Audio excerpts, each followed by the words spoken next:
एक बार एक जहाज तूफान में फंस गया। तेज लहरों ने जहाज को तहस नहस कर दिया और सभी यात्री पानी में डूब गए, सिर्फ एक आदमी को छोड़कर। वो किसी तरह बचकर समुद्र के किनारे तक आ पहुंचा।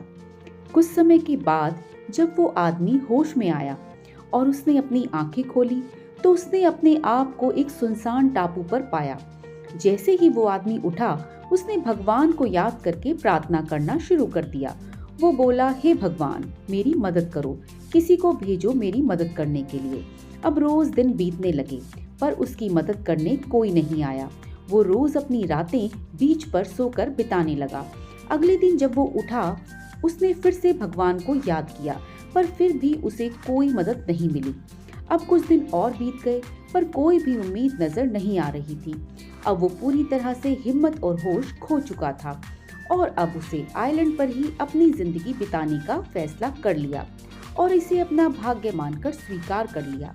अब उस आदमी ने कुछ लकड़ियां और घास इकट्ठी करके अपने लिए झोपड़ी बना ली। उसने टूटे हुए जहाज से सामान इकट्ठा करके अपनी झोपड़ी में रखना शुरू कर दिया। उसने कुछ नारियल और दूसरी चीजें खाकर अपने आप को जिंदा रखा। उसने अपना समय उस झोपड़ी में बिताना शुरू कर दिया। एक दिन उसने आग जलाई और वह अपना खाना ढूंढने के लिए निकल गया। पर जब वह आदमी वापस आया तो उसने देखा उसकी झोपड़ी में आग लग चुकी थी और आग की लपटें चारों तरफ फैल गई थी।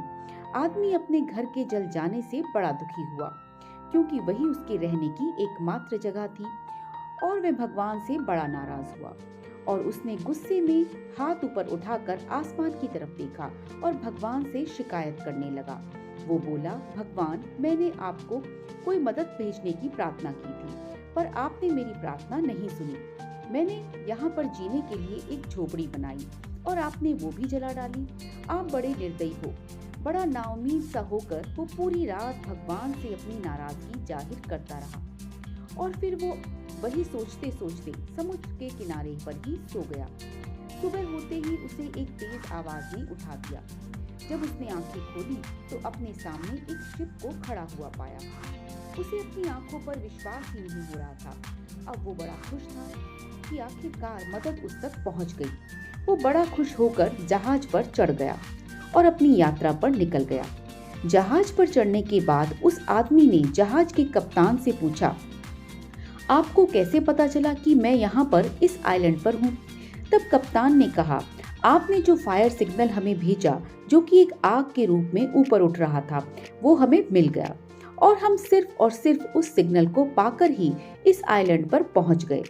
फिर वो आदमी कहता है, पर मैंने तो कोई सिग्नल नहीं भेजा। तब कैप्टन कहता है कि पर हम तो यहाँ पर सिर्फ और सिर्फ इस फायर सिग्नल के मिलने के कारण ही आए हैं। दूसरा कोई और कारण हमें यहाँ ला ही नहीं पाता, क्योंकि हमें तो पता ही नहीं था कि आप यहाँ पर फंसे हुए हैं। ये सुनकर वो आदमी अपनी जलती हुई झोपड़ी को याद करता है। उसे याद आ जाता है कि उसकी जलती हुई झोपड़ी ही वो फायर सिग्नल था जिसे पाकर कैप्टन यहाँ तक पहुंचा। अब उसे पूरी तरह से भगवान का प्लान समझ में आ गया। यही भगवान की चाल थी, उसे इस वीरान आइलैंड से बाहर निकालने की। भले ही ये काम भगवान ने उसकी झोपड़ी में आग लगाकर ही क्यों न किया हो। अब उसे समझ में आ गया था कि भगवान का प्लान उसके प्लान से काफी बड़ा था। उसने भगवान का शुक्रिया अदा किया और फिर अपनी सोच पर पछतावा भी। अगर हम अपने जीवन में भी देखें तो हम भी अपनी लाइफ में बहुत सारी प्लानिंग करते हैं, पर हमेशा वो नहीं होता जो हम चाहते हैं, और जो होता है वो हमारी चॉइस नहीं होती। हम हमेशा अपने लिमिटेड थिंकिंग और छोटे से दिमाग से ही सब कुछ समझना चाहते हैं, पर ऐसी बहुत सारी बातें होती हैं जो हमारे कंट्रोल से बाहर होती हैं, जिन्हें सिर्फ भगवान ही जानते हैं। जब भी हमारे जीवन में परेशानियां आती हैं, हमारा विश्वास डगमगाने लगता है, हमारी सहन शक्ति जवाब देने लगती है, उम्मीदें घटने लगती हैं और हम भगवान से शिकायतें करना शुरू कर देते हैं। पर हमें मुश्किल समय में भी भगवान पर भरोसा करना नहीं छोड़ना चाहिए, क्योंकि यही हमारी परीक्षा की घड़ी होती है।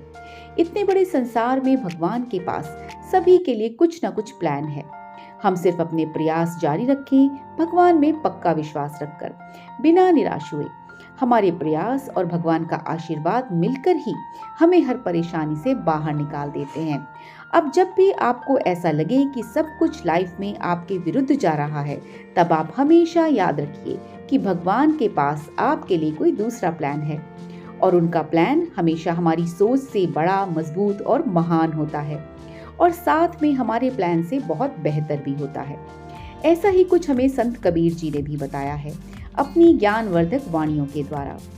दुख में सुमिरन सब करे, सुख में करे न कोई, जो सुख में सुमिरन करे तो दुख काहे को होए। अगर आपको ये प्रेरणादायक कहानी अच्छी लगी हो और इससे आपको मोटिवेशन मिला हो, तो ऐसी ही और कहानियाँ पढ़ने और सुनने के लिए इस चैनल को सब्सक्राइब ज़रूर करें।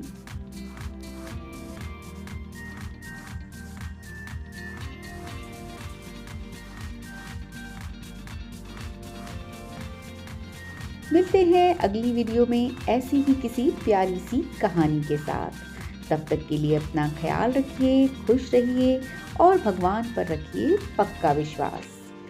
नमस्कार।